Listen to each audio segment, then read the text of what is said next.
Hello and welcome back to Not Your Forte Podcast, a new music education podcast geared towards helping music ed students like you better prepare for their coursework and get ready to go out there and teach in the future. I'm Eric Tinkler, a fourth-year music education student here at Kansas State University, and joined by my fantastic co-host, Dr. Philip Payne, the current music education advisor at K-State, as well as a million other things that he does.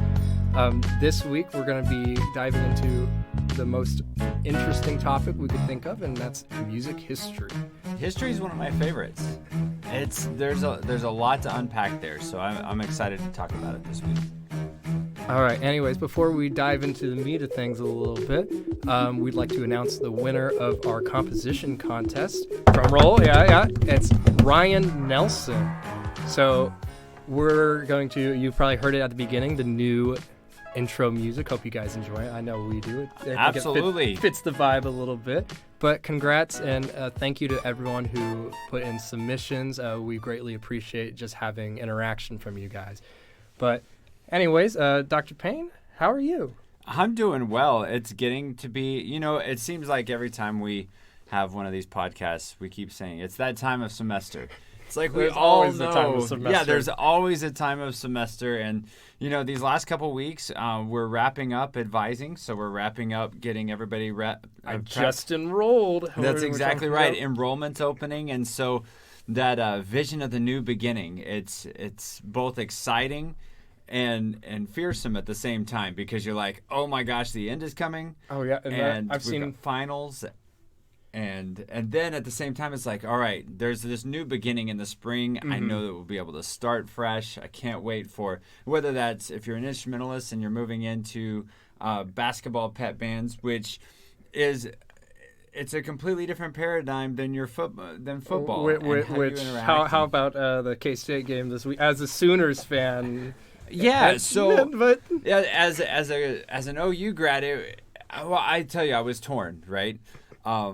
As a lifetime Sooners fan, I felt bad for the Sooners, the way they played, but you have to give all the credit to K-State, and I was happy for them as I was watching. I mean, I have not seen Skylar Thompson play like that before, and so I'm like, man, he's grown leaps and bounds, and heck of a day to be there. But before we confuse our listeners with this might be a sports talk podcast, this last week for especially instrumentalists was absolutely insane.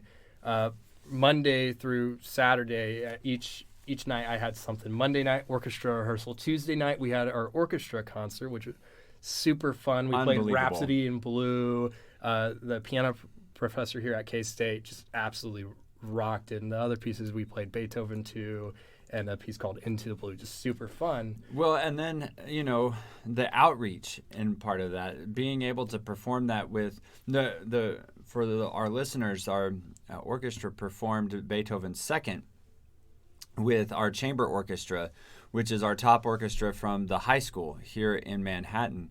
And to have that opportunity as a high school player, to sit with a college ensemble and play Beethoven. And it sounded really good, good. Unbelievable. And that's one of the harder symphonies from a conducting perspective, from an analysis perspective, as you're going in and you're really looking at, all right, how am I going to teach this? How am I going to conduct this? That leads into some of what we're talking about today in terms of, how does history play a role? Especially with orchestral music. Absolutely. But then going on Wednesday, we had our wind ensemble concert, which was full of some pretty high-level literature. Tons of fun to play it, but really challenging. Then immediately after Wednesday night at K-State is sectional nights for the marching band. So I went from playing my horn in wind ensemble concert right to running sectionals for the tuba section from 9 o'clock to 10 o'clock at night. So just another long night. Thursday night there was the Wind Symphony and Concert Band concert, another absolutely fantastic concert, followed by a late night of studying for my history exam the next day, talking about music history. Then Friday, it was homecoming week here at K-State, so that means Friday night we had a parade, which I know all of you guys in marching band know that parades are not the most fun thing to do. And yeah. Anyways, after that, we have our pub crawl band at K-State. We run around all through town playing our school songs, things like that. Tons of fun, super tiring. And then an 11 a.m. kickoff, 11 right? a.m. kickoff. Woke up at 2 a.m. Didn't get to bed till about midnight that night. And then you mix in with that, we also had our preseason opener for the basketball team. So basketball, there's cat band. People had to, and then volleyball. So there's so many things happening. It's right now. Really meaty time. I had a paper due this last week and everything that I would like to say I started ahead of time to push my listeners to do that, but I might not be entirely honest with that one. Right, and the other part of it, when we get to that point, also realizing that you all know that that's part of the game, right? And understanding that busyness is part of the schedule, and it really doesn't leave us when we take our first gigs. We're still going to be busy. It's just that the tasks are going to shift. The tasks change a little bit and things like that, and it's hard to believe tomorrow's November. Happy Halloween, by the way. Right, that's exactly right. And I'm not dressed up today, so you'll have to forgive me for not putting on my costume. Don't tell them that. They can't see anything. Yeah, this isn't a video podcast, so I think we're all right. Yeah. All right. Well, we're gonna dive into, speaking of Halloween and a scary topic, music history. Boom, boom, boom. And really, I've never really understood the bad rap that history gets, because honestly, from the very beginning, there are some great characters in the world of music history. It's to me, it's just super interesting. Before I decided to be a music educator, I thought I wanted to be a history teacher for a long time, because I'm nerdy. I'm not afraid to admit that. I mean, well, for me, it's like, these are regular people. A lot of times we think, when we look at historical figures, when we look at just history in general, we think, oh, they were so much different than us. And the reality is they were exactly like we were. They had problems like we did. They procrastinated like we did. I mean, the stories are voluminous when we talk. I mean, we could do an entire podcast just on Mozart. Oh, his ability to procrastinate. And as a horn player, his humor, like in his horn concertos that I had written, like you can see throughout the original manuscripts, just all these little jabs at his horn player friend that he wrote them for, and it's vulgar and hilarious. It is, and little things about like, oops, I forgot to do that commission, or maybe I don't like the person who commissioned it. So what I'm going to do is I'm just going to take a concerto I already have. I'm going to write it up a step, and I'm going to put a new name on it. Okay, so when you go in and you look at the Flute Concerto, and I always forget what key it is. I think it's the flute was in C, the oboe concerto's in D. And if you look, they're the exact same piece of music. He just wrote it up a step. And little things like that, you're like, oh my gosh, that's really weird. Or, one that I always like to bring up, and maybe I shouldn't bring it up on the podcast, but it's still kind of interesting, is Gesualdo. So there was a character in music history, and his name was Gesualdo, and his wife was caught cheating on him, and he goes and he kills the adulterer.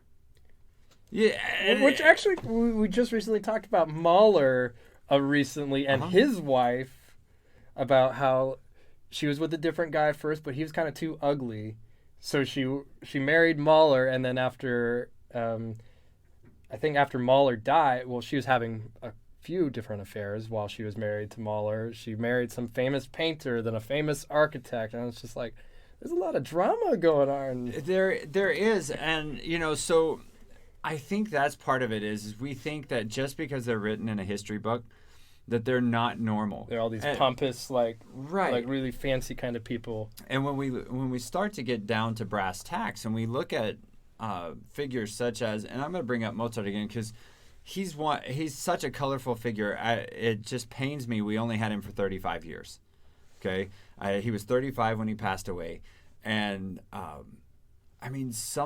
he would be equivalent. Some of the things he did were so provocative that they were looked down upon by what we would think of as highbrow society. Yeah.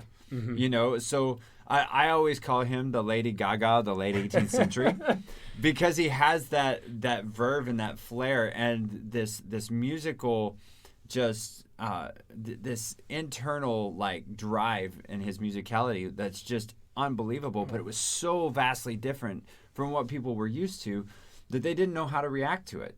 It's honestly like getting into music. It's like reading a good book sometimes. Like if you're really able to get it, like everything about Wagner when he was writing through his Ring cycle and just the drama surrounding like having to fund it, finding people who are willing and able to perform it and everything amongst all the other issues of Wagner's life. It's just like, wow, this is well, and even looking at what's really fascinating is that we also think about musicality and music performances as being these very prim and proper formal events. And what we don't realize is that didn't really start until about 1850. You know, so if you went to watch an opera, let's say you went and watched The Magic Flute, okay? And you watched it, and let's say we put it there right in the late 18th century. So we go see it right in the mid 1780s. Okay? If we go and watch an opera at that point, they are having a dinner while they're watching this. In between, in the entr'actes, it's a lot different etiquette than right, what we currently go by. And people will interact with the performers while they're performing the opera. Tenors were notorious, and sopranos to some extent were with having conversations with the patrons during the middle of the opera. And so it was much less formal as what we would expect now. Now we expect, and that happened around Wagner. This idea of the lights being turned off in the house and the lights turning around so that we can focus on the performers, that didn't happen. So now as we think about that, how does that change how we perform a piece of music? Yeah, just taking it on. Music history is really important for, as a musician, as a performer, to know, like, once again, Mozart. If I'm performing Mozart, it's going to be completely different than, say, if I'm performing Strauss, because Mozart's a completely different era, the classical era. I'm going to be more reflective of Mozart. I'm going to be a little bit more pompous, like. Well, absolutely, and and we're primarily looking at instrumentalists right now. But this goes for vocalists as well. So, for instance, whenever you're looking at, let's just say, flute music, how you're going to play Baroque flute music, when we're talking like later Telemann and so on and so forth, that's going to be vastly different than if we were playing a Mozart flute concerto, okay? Because we're going to approach it differently. There are different practices. There are entire what they call treatises that are written on, here's how you play violin for Baroque instruments. Here's how you play flute. When you see this ornamentation, this is what it means. And the same way, whenever you hear da capo arias, you know, especially when we start looking at Monteverdi and some of those early operas and those early arias, and even into when we look at like Handel, when we look at some of his oratorios, you start to see that there are certain ways that you're supposed to perform those. There's certain performance practices. Well, if we don't understand the environment that they were performed, if we don't understand the technique and the reasoning behind why things were designed the way they were, it's hard for us to make musical choices. I had an absolutely phenomenal experience this last 2 weeks. My horn professor was out of town for a couple of weeks due to her husband and a few other things. So I got to have lessons with, his name's Dr. Parker. He's the history professor here. He used to teach horn a while. He's been at K-State for 30 plus years. So he took over doing my lessons that week. I'm working on a Vincent Persichetti piece, Parable for Horn. And after I got done playing it for him the first time, he asked me, it's like, what do you know about the composer? I'm like, nothing. And so he took time in my lesson just to tell me about the works in the life of Vincent Persichetti and like through the writing the parables and everything like that. And I was able to kind of better. It's an unaccompanied piece. It's a little more contemporary style. I was better able to understand that and the intent of the composer for that piece. And I'm just like, that's a really cool thing just to know. Right, and that moves all the way through, So when you look at Hindemith and why he wrote the sonatas he did for all the instrumentation, and there's so much information out there that you can't learn it all. I think that's the overwhelming piece. Yeah, there's a lot of history in right, life. you can't learn everything, but what you can do is you can understand what your resources are and how to access those resources.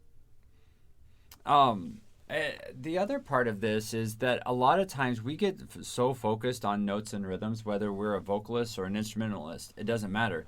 We worry about words and text and notes and rhythms that we forget. Oh, by the way, this was an idea of a musician. They wanted to tell a story. What was that story? And sometimes, vocalists are great at this, of being able to look at the text, and the text has a way to be able to connect emotionally in some ways.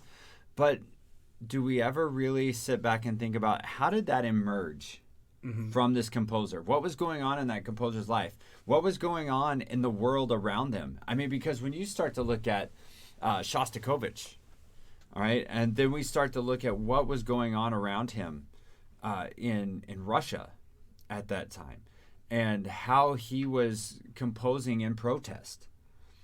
There's so much to that story that a lot of times that music is their only voice. Yeah. Oh, yeah. And that's especially huge as we kind of get into in like the 1900s and stuff, where there's all this oppression and everything like that amongst a variety of composers. So that begs the question, why is that important for us? Well, we have to look at this as, and this is the way that I love to frame this in my education classes, is that when you go to college, you all have a history sequence.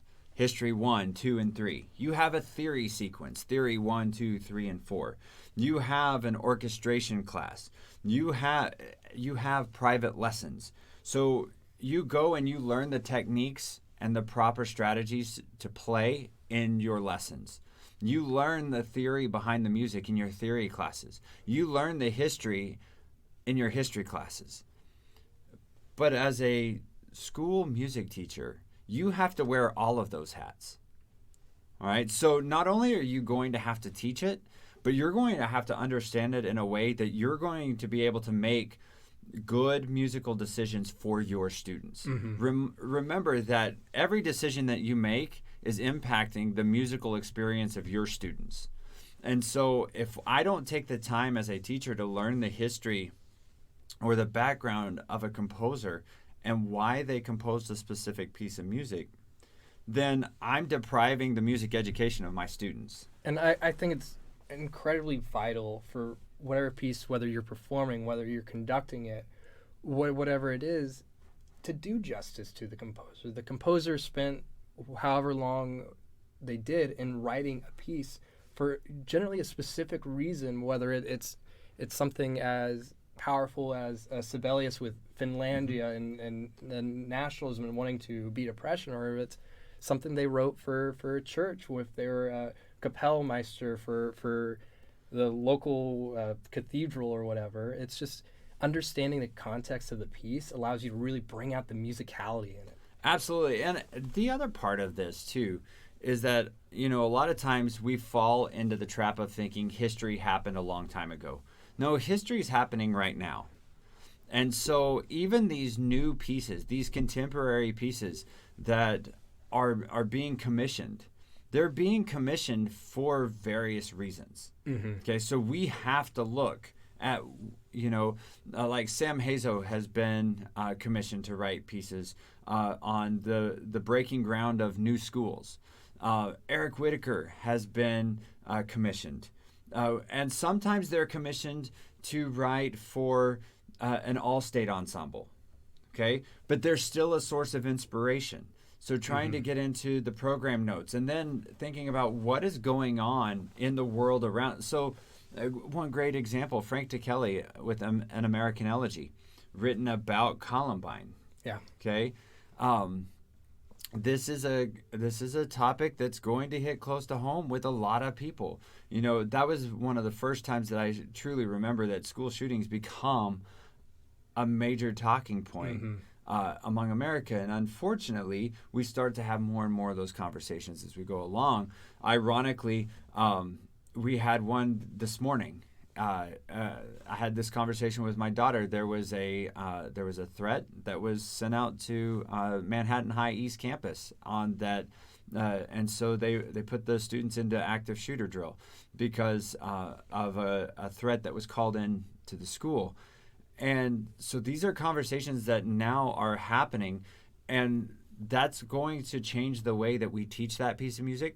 It's going to change the way that we internalize it. It's going to change the way that students experience it. And we have to realize that. How are we going to teach that? And I think oftentimes the music being written reflects the time period.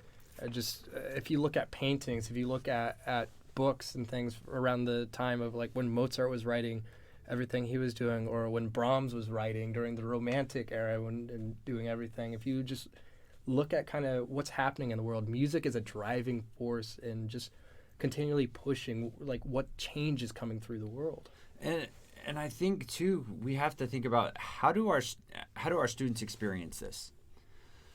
And the reason I say that is that all too often history is something that's told to us.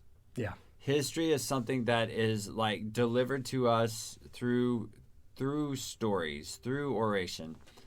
And sometimes our students don't react to that the way that we would like them to react.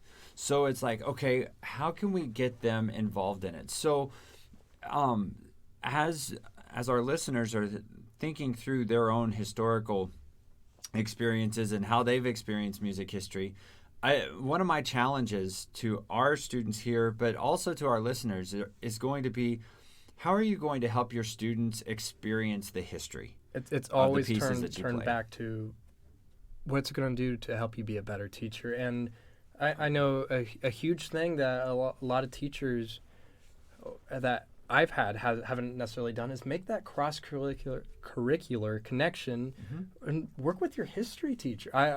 I was told a story, I think, over the summer when I was at the Conn-Selmer Institute about how a director worked with a history teacher because they were playing something in regards to Abraham Lincoln, Civil War era, and remembering Abraham Lincoln after he died. And they worked with their history teacher, and the history teacher was like, this is super exciting because they're a huge like Civil War fanatic. And it was a fun opportunity for both the students and for the teachers to just work more together. Right. And look for all of those connections, because one of the things we used to do was a Civil War encampment.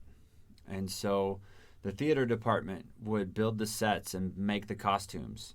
We in the music department would learn the folk songs, whether that was through singing or playing in like a community band like setting. The business department would set up the general store so that they could sell goods and services through the general store. And so every department had a part in putting on the Civil War encampment.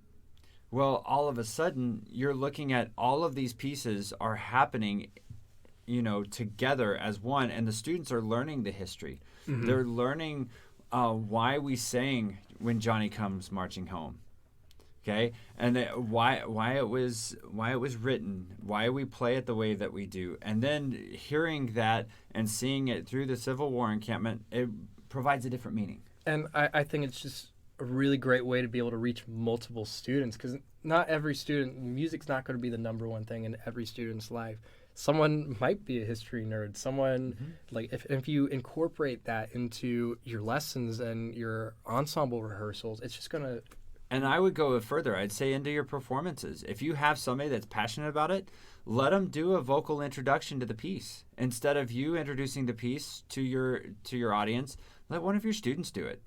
Let them do the research. Let them find these things out. Let them share it with the class. Let them share it with their parents. Let them share it with the audience, because that's going to have much more lasting impact. And that's really going to empower a student too. Absolutely. And not to mention with the curricular stuff, sorry, it's hard to talk sometimes, is you can get better working relationships with your fellow colleagues. Absolutely. And because one of the things we haven't talked about, and I'm sure we will on a future podcast, is that us in the fine arts department are often isolated from the rest of the school.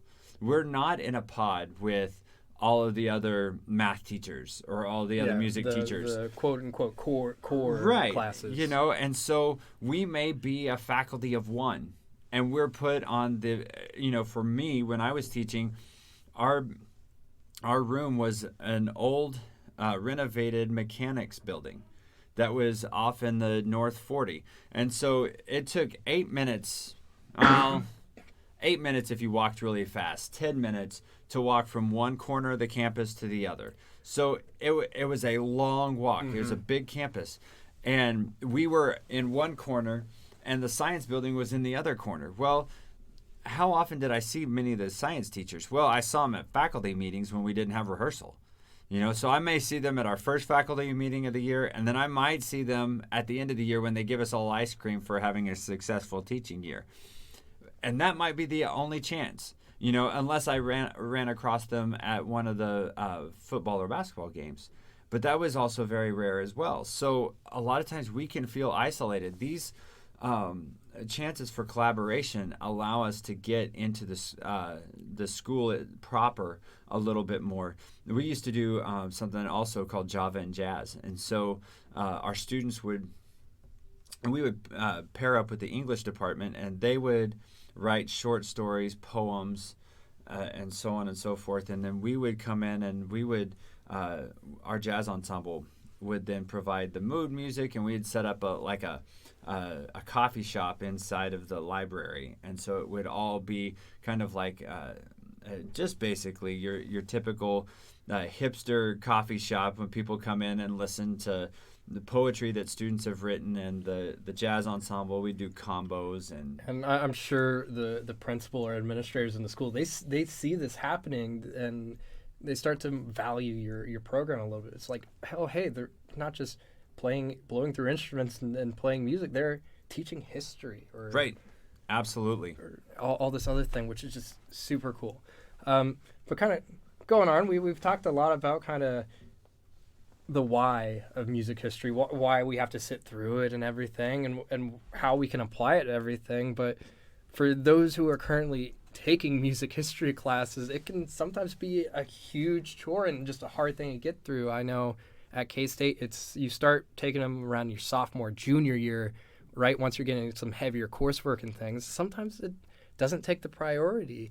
And also just amongst everything you try to do, it's hard to make sure you're staying on top of everything, because there's a lot of history that gets covered in a super short time. So we got kind of a few kind of tips and stuff we're gonna share a little bit. And like I said, I'm currently in a music history class right now, and it's fun. It's a struggle, but I'm working my way through it. You know, you have to know your own learning type, especially in a history course, and you have to go in looking for, what am I going to learn that is going to make me a better musician, especially when you walk into a history course. Mm-hmm. And when you walk into early music history, that's where it gets really difficult. I'm a big nerd when it comes to music history, but History 1, Dr. Trace, the director of bands, I'm going to censor a little bit here, but he was referred to it as music before anyone gave a Well, and again, it comes back to the stories. There are some really interesting stories about how music developed, right? And so if we look at telling it more from the stories around the development of music, you know, because if we just focused on Lannon and Periton and, you know, the development of organum and then Notre Dame organum and then going all through these practices, it can get very stuffy very quickly. Mm-hmm. But if we understand what is going on around them, and so one of the things that I try and suggest, if our students haven't already taken a world history course and they haven't taken History 1, taking that world history course in line with History 1, or a later world history course with History 3, to where the timelines line up, And the reason why that's important is if you're learning what's happening in the world at the same time as what's going on musically, a lot of what is happening musically is happening in response to what's going on in the world and how the world is changing very, very quickly. Yeah, music's always a reflection of... And music's a reflection of that society. And so we have to look at it that way. If we're doing, especially if you're taking History 3, taking American music or taking American history, especially colonial music history, and getting to see what's happening in the United States alongside what's happening when we're talking about early American music. So we start talking about singing schools in the late early 1700s, all the way up through the development of the first public school music ed in 1836. There's so much going on, and there's reasons for why we have music education in the public schools. Well, if I'm going in thinking that I'm only going to learn about Scott Joplin, George Chadwick, and maybe a little bit of... don't forget John Philip Sousa. That's right. Well, Sousa. Well, if we start talking about Sousa, Gilmore, Carl King, all of those guys. I mean, just looking at marches in and of itself, why do we have them? How do they? There's so many different ways for us to discuss that topic. I mean, why American music is considered second to the rest of the world for so long. I mean, you look at some of the most intriguing stories are the fact that in the New York Philharmonic, I don't think the concertmaster was American born until, very recently. And so there was always this, that if you weren't trained in Europe, you were a second-class musician. Right. So what causes that? That's why music history is so fascinating, is because we can dig into. So I think part of this, one of the biggest tips that I would say is don't go in thinking that you can't learn anything and that this is going to be a bore. You have to look at what is it that I'm going to take from this class that's going to make me a better musician. And if we can look at it that way, it really helps. And the other part of it is, let's talk about the text. Okay? So I'm sure every single listener who has been through a music history course has had this textbook, the Grout book. I'll stop for just a second. I might be one of the few in America who my undergrad teacher did not use the Grout. Yep, we actually used the K. Marie Stolba. Shout out to Mrs. Paula Price. She is now happily retired. She's living in I believe she's in the Dallas-Fort Worth metro area now, but she was a fantastic music history teacher. I learned...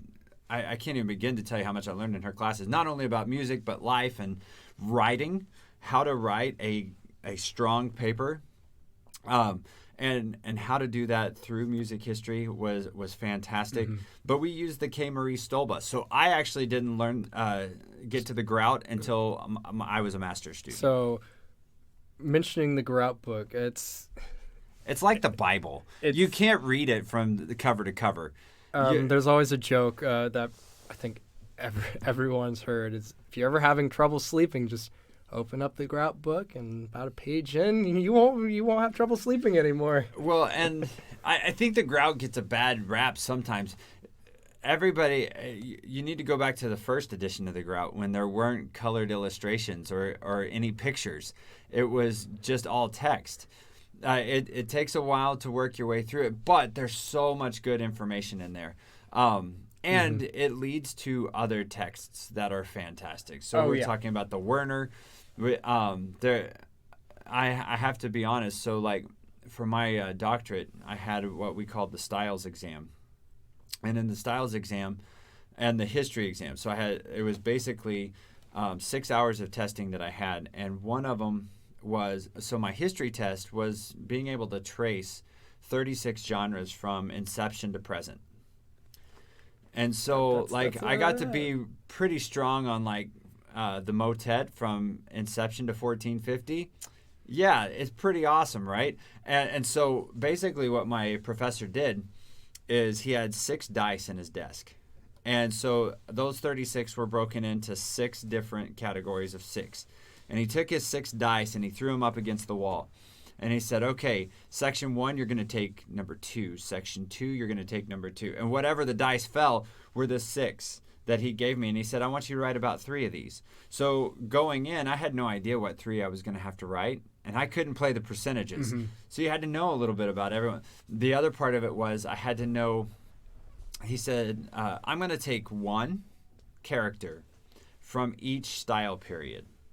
And I want you to write about him. I said, who is that going to be? He's like, I don't know yet. I'll let you know the day of the test.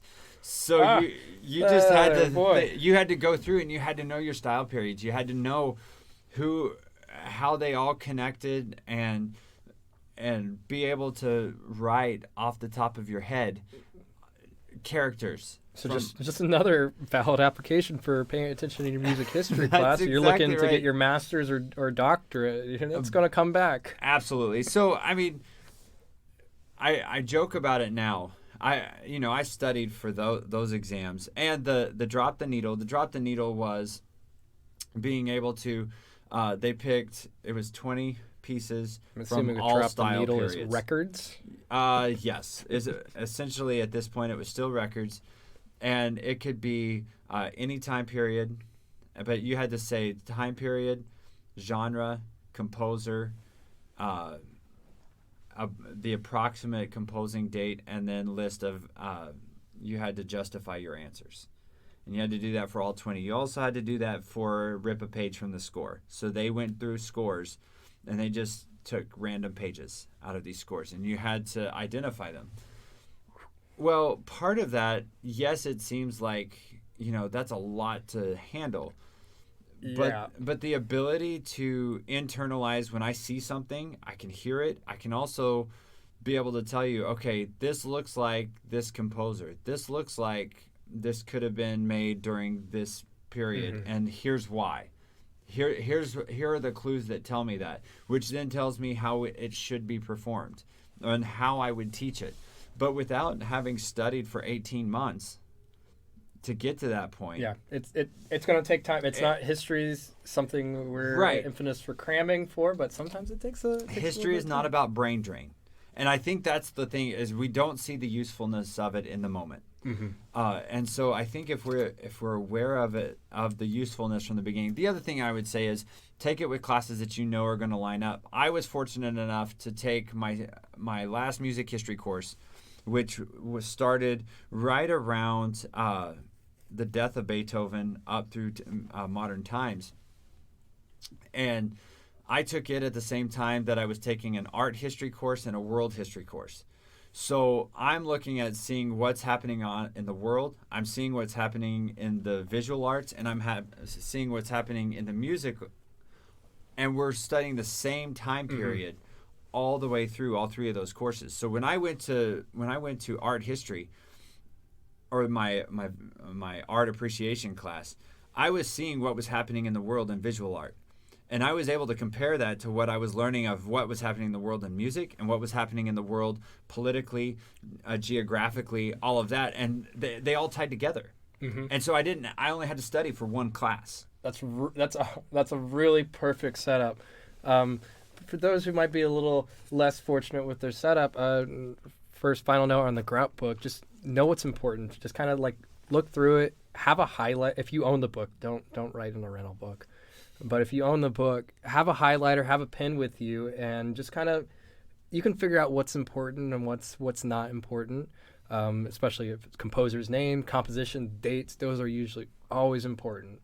And then going on, it helps you figure out what's important if you listen in class.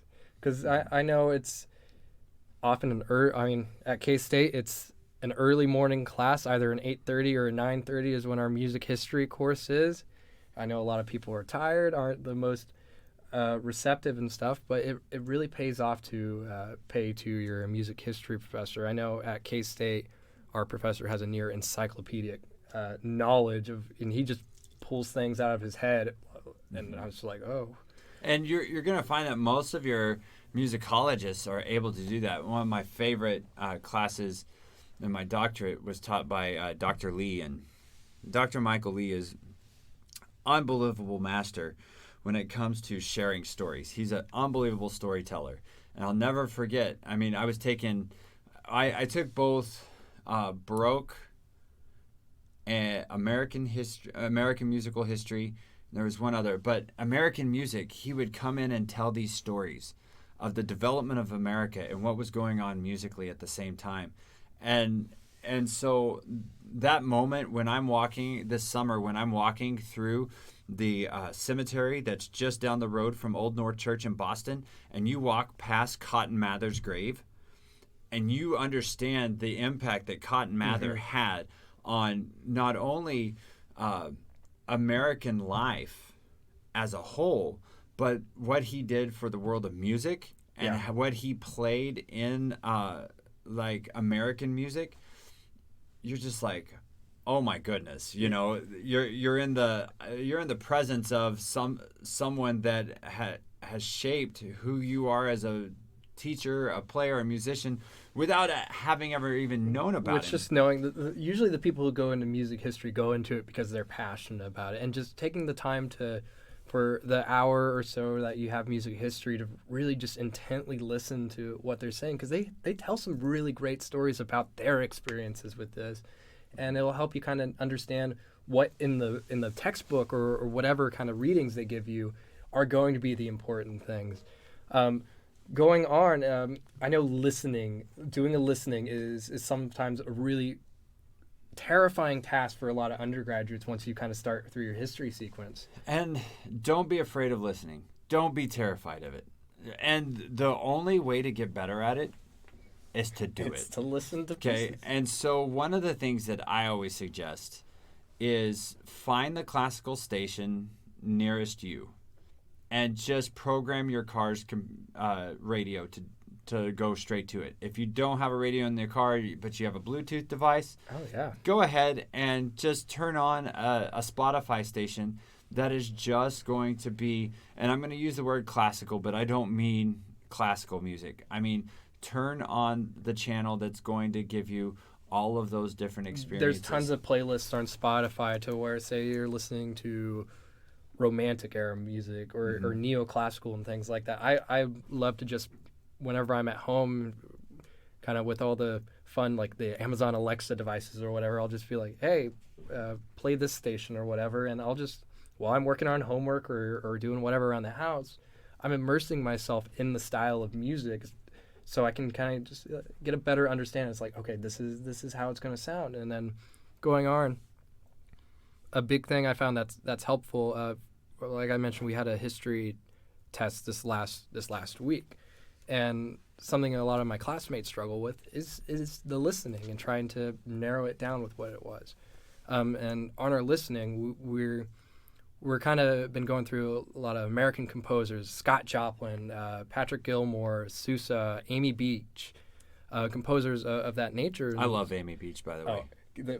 Listening to the Gaelic Symphony, yeah, especially the second movement, the opening horn and oboe line, absolutely beautiful.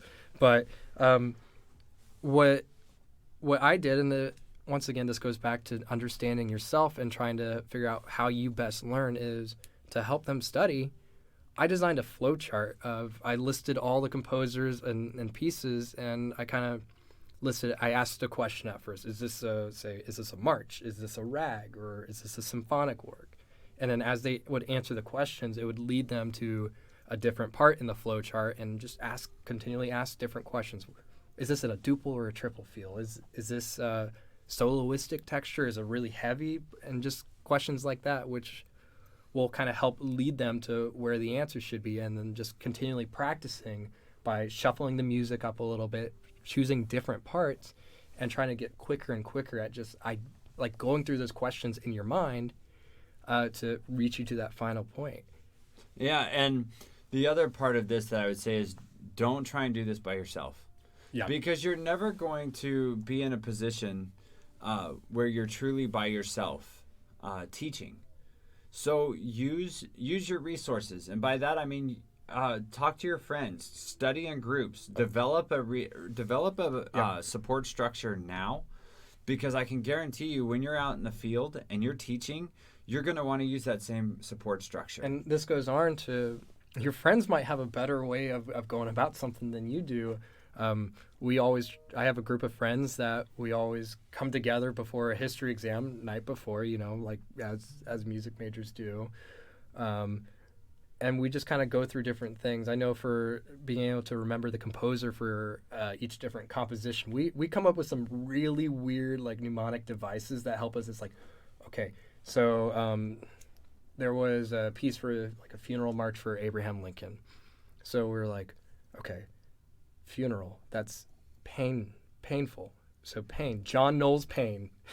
is those are some of the weird kind of stuff that we would come up with just to help us remember. And it's not something like I would come up on my own. It was one of my friends who's just like, oh, this is how I'm like, that works. Absolutely. And don't let history, even if you can't remember, a lot of people will get nervous because of dates and trying to remember names and all of that. Remember, take away from these courses and this subject specifically, what is going to help you most? Yeah. How is it going to make you a better teacher? What are you learning about how the information is being broken down for you and delivered and given to you in such a way that how are your students going to benefit from possibly you having to do that with one of your composers of one of the pieces that you're working on? Mm-hmm. How are you going to break that down? What decisions would you make? Would you break it down the same way? Would you break it down differently? Think critically about what you're experiencing, not just, okay, I have to remember that Beethoven's dates are 1770 to 1827. And just learning how you study, and also like working with friends, learning how they study and how you can help them out or how they can help you out. That's going to help you with your students, because each student you're going to have is going to learn in their own unique way, and understanding, one, how you can study, and two, like, this person kind of thinks different than I, but this is how they figured it out. It'll help you reach more students. Absolutely. Anyways, I think that's kind of a wrap on the music history talk. Dr. Payne? Absolutely. You wanna take us out? Hey, guess what? What we have in 2 weeks? What? It's our first live show.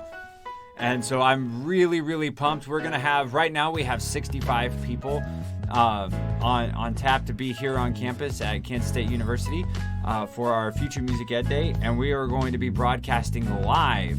And I believe our live time there, we're going to be broadcasting from 1 o'clock or probably 1:30. Mm-hmm. Starting at around 1:30 p.m. That's going to be Central Time. There we're going to be talking about the music ed program here at K-State.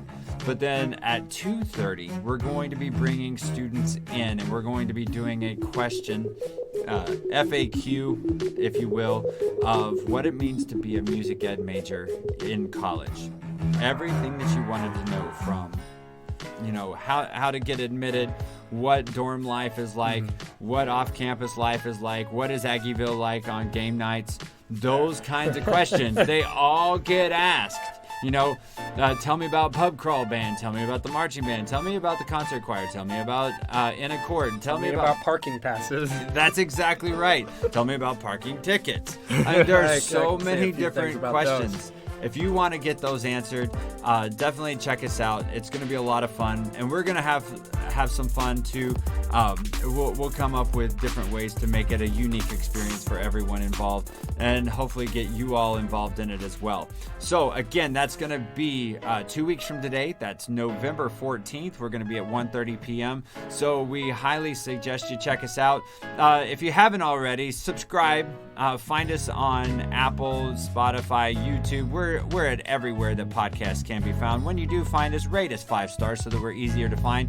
Be sure that we're able to get this information out to as many music ed majors as possible, because we understand that, especially this time of semester, it gets really, really crazy, and it's when the stressors begin to start to mount, and we want to make sure that everybody has those resources to make sure that they make it through this semester successfully and continue to work towards their degree and their ultimate goal of being able to teach our students out in the schools. Again, subscribe, rate us 5 stars, and we look forward to seeing you in 2 weeks at our first ever live Not Your Forte podcast.